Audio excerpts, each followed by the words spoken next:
17তে একটা প্রবলেম আসছে, সেটা হলো একটা লুপ দিয়ে বলছে for I equal to 2, I less than 10, I equal I plus 2, printf %d I স্টেটমেন্টের ফলাফল কোনটি।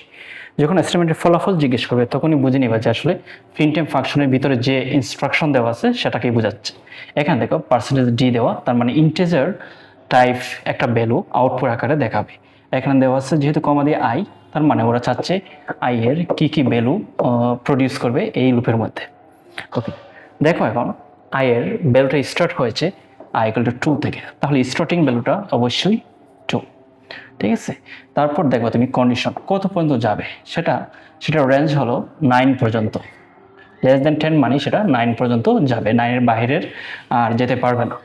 আর থার্ড যেটা তুমি দেখবা সেটা হলো কত করে বাড়তেছে আয়ের ভ্যালু এখানে 2 করে বাড়তেছে।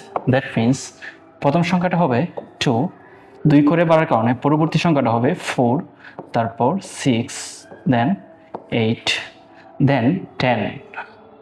কিন্তু আমাদের কন্ডিশনে যেহেতু কন্ডিশন লেস দেন 10, সো আমরা আর এই সংখ্যাটা নিতে পারবো না। তাহলে এটার সিকোয়েন্সটা হবে 2, 4, 6, 8, অর্থাৎ অপশন বি।